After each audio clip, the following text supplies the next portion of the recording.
सही बच्चों को नमस्कार। आज हम बात कर रहे हैं सिंगेज कोऑर्डिनेट की, जिसके चैप्टर 5 पैराबोला की हम बात कर रहे हैं और जिसकी कंसेप्ट एप्लीकेशन एक्सरसाइज 5.1 की हम बात करने जा रहे हैं। तो देखते हैं उसका नेक्स्ट क्वेश्चन। थर्ड क्वेश्चन कुछ विशेष परिस्थितियों को रिप्रेजेंट करने के लिए आपसे कह रहा है कि analyse the following equations if they represent parabola या पैराबोलाज ज्यादा हो सकते हैं or part of parabola. Part of parabola का मतलब ये हुआ कि अगर पैराबोला ये रिप्रेजेंट करता है तो पैराबोला है, ठीक है। अगर ये पैराबोला ऐसे रिप्रेजेंट करे और नीचे का रिप्रेजेंट करे तो पार्ट ऑफ पैराबोला हो गया। ये पैराबोला कंप्लीट पैराबोला है। अगर ये पैराबोला केवल ऐसे रिप्रेजेंट करे आधा तो पार्ट ऑफ पैराबोला हो गया, ठीक है। ऊपर का ना रिप्रेजेंट करे केवल इधर का करे तो पार्ट ऑफ पैराबोला हो गया। तो हमको हल्की सी ट्रेसिंग करनी पड़ेगी। ट्रेसिंग और ग्राफ में अंतर ये होता है कि ट्रेसिंग से हम नाम बताते हैं तो इसका मतलब एक रफ स्केच उसका बनाते हैं, है ना। तो जरा इसका पहला पार्ट देखते हैं। पहला पार्ट क्या कह रहा है? पहला पार्ट कह रहा है कि y is equal to x into mod of x. तो पहले तो इस मॉड को खोलना पड़ेगा, मॉड को खोलना पड़ेगा। मॉड की डेफिनेशन क्या होती है? भाई आप मॉड x को कहते हो कि इसको आप x लिखोगे जब x is greater or equal to 0 होगा और माइनस x लिखोगे जब x इज लेस देन 0 होगा। ये तो आप जानते हो ना। यानी इस मॉड को जब हम खोलेंगे तो हम लिखेंगे जब x is greater or equal to 0 होगा तो मैं इसको x लिखूंगा तो ये आएगा x इंटू एक्स, यानी ये एक्स स्क्वायर आने वाला है ना। यानी y बराबर एक्स स्क्वायर ये आएगा। और ये आपका जब x लेस देन 0 होगा ना तो इसको आप लिखोगे x इंटू माइनस एक्स, यानी कि ये माइनस एक्स स्क्वायर आने वाला है। अब जरा समझने की कोशिश करो।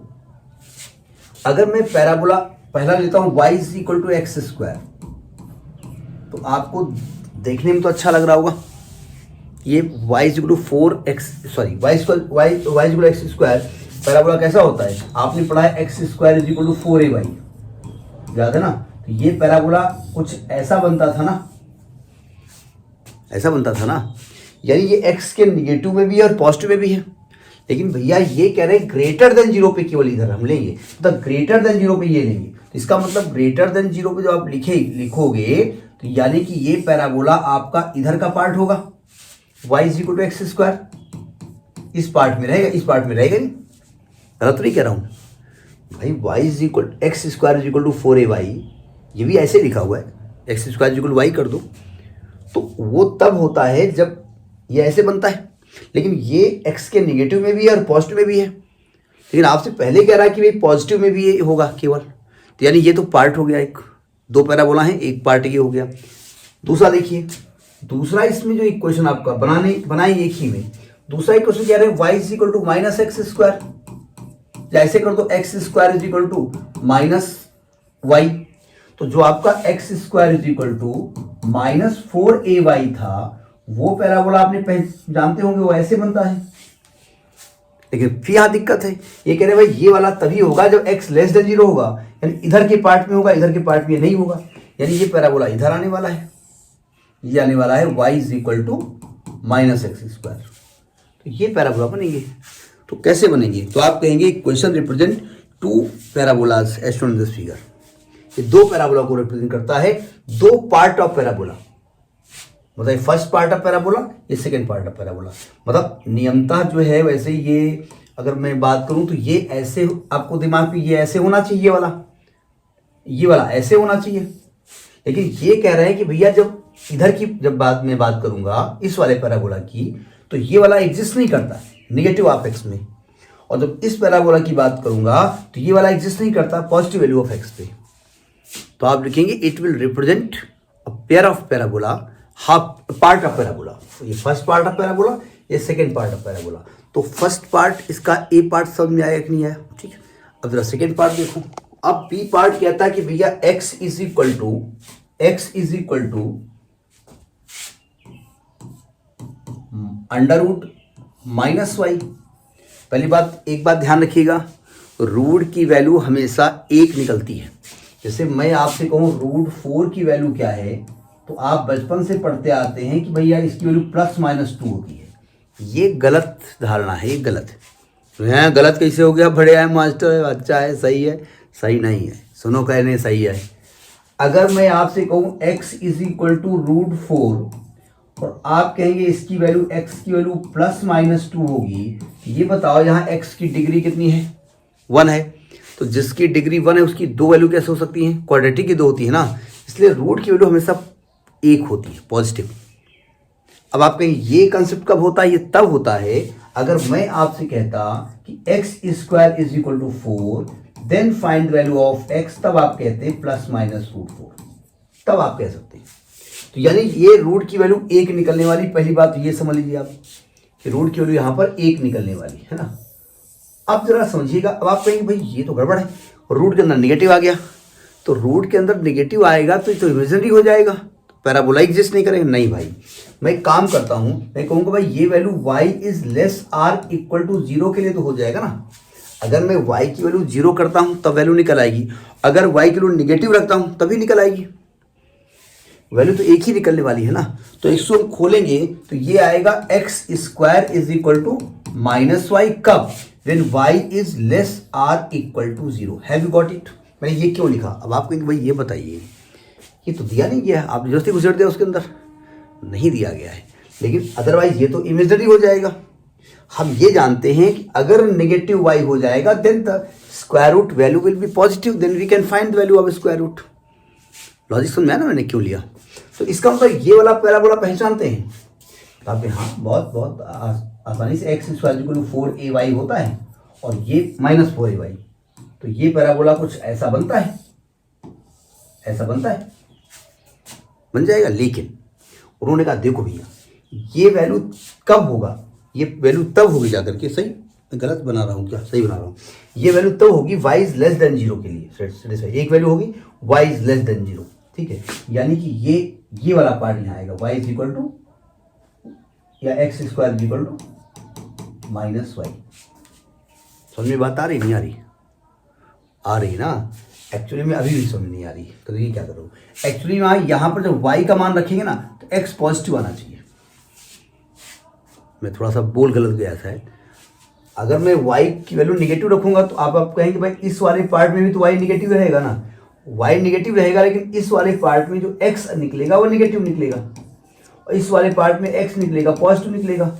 तो वो लेना है जिसमें x पॉजिटिव निकले, तो ये वाला पार्ट होगा। तो पैराबोला कौन सा होगा? ये वाला होगा। इसके बारे में क्या लिखेंगे आप कि भाई ये वाला पैराबोला यहाँ पर लिखा जाएगा, यानी it's represent a part of parabola. ये वाला पैराबोला होगा x = -y लिख दो या x² = -y लिख दो।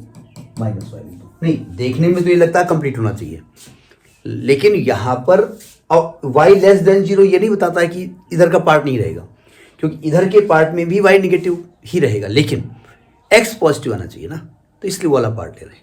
तो आप लिखेंगे दिस इक्वेशन रिप्रेजेंट, लैंग्वेज लिखेंगे this equation represent a part of parabola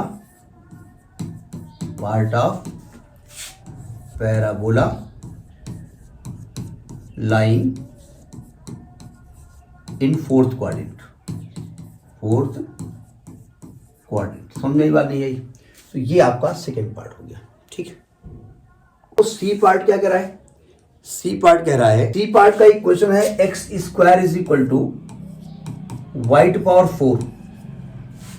यहाँ तो कुछ बात पकड़ में आ रही है कि अगर मैं x की वैल्यू निकालता हूं तो ये +-y² निकलने वाला है।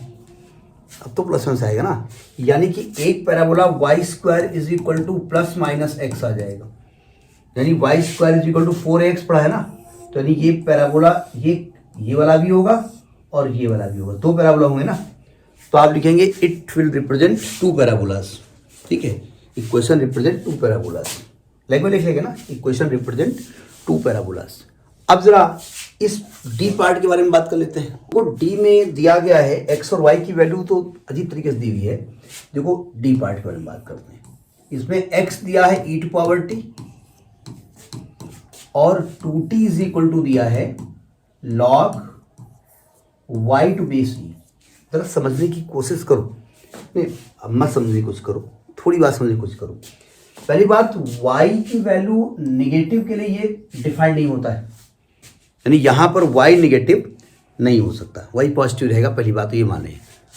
और y पॉजिटिव होगा तो t भी पॉजिटिव होगा। अच्छा छोड़िए, वो छोड़िए, t जो भी हो वो छोड़ दीजिए, y पॉजिटिव होगा, ये तो मुझे मालूम हो गया। एक काम करता हूँ, इस लॉग को हटा देता हूँ, तो क्या y is equal to e to power 2t नहीं लिख सकते हैं? लिख सकते हैं ना, क्योंकि लॉग आपने पढ़नी बंद कर दिया। लॉग जो अपना काम करो, सुनो ध्यान से, हमने छोटे क्लासेस में पढ़ा है, नहीं पढ़ा है कि अगर 5 स्क्वायर इज इक्वल टू 25 लिखा हो, इसको आप एक्सपोनेंशियल फॉर्म कहते हैं। And if you want to convert change into logarithmic form, तो कॉन्सेप्ट वाज लॉग लिखिए, ये जो बेस है यहाँ बेस लिखिए, जो आंसर है वो यहाँ लिखिए, इज इक्वल टू 2 लिख दीजिए, यानी 5 की पावर 2 इज इक्वल टू 25, तो e to power 2t is equal to y। ठीक है, अब देखो x की value e to power t है ना, और y की वैल्यू क्या है, e टू पावर t का स्क्वायर है। तो ये तो मुझे दिख रहा है कि y is equal to x square आ गया, ये पैराबोला तो दिख गया कि y is equal to x square आ गया। ठीक है, लेकिन अब या ऐसे कह दीजिए x square is equal to y, तो इसको देख करके तो ये लगता है कि x square is equal to 4ay, मतलब उस पैराबोला ऐसा बनना चाहिए, दोनों में y पॉजिटिव रहेगा, ठीक लग रहा। लेकिन आप t को चाहे जो रखो, चाहे निगेटिव रखो, उसमें रखो, वहाँ x पॉजिटिव आने वाला है भाई, e टू पावर 2 लिखो तभी पॉजिटिव आएगा, e टू पावर -2 लिखो तभी 2 आएगा, तो वैल्यू तो 2 ही आने वाली है ना, तो ये तो 2 ही आने वाली है। इसका मतलब x is always greater than 0, यहाँ पर x जो है ना वो ग्रेटर देन 0 ही आने वाला है। तो यानी ये वाला पार्ट यहाँ लाइक नहीं करेगा, यानी ये पैराबोला आपका केवल ये वाला बनेगा।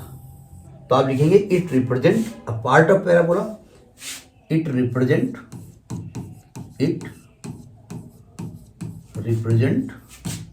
A part of parabola lying in first quadrant, समझ में आई बात नहीं? ये छोटी सी बात है, कॉन्सेप्ट वाला था कि भाई कॉन्सेप्ट क्लियर तो भी करेंगे। ठीक है, तो नेक्स्ट वीडियो भी होने वाला है। नमस्कार।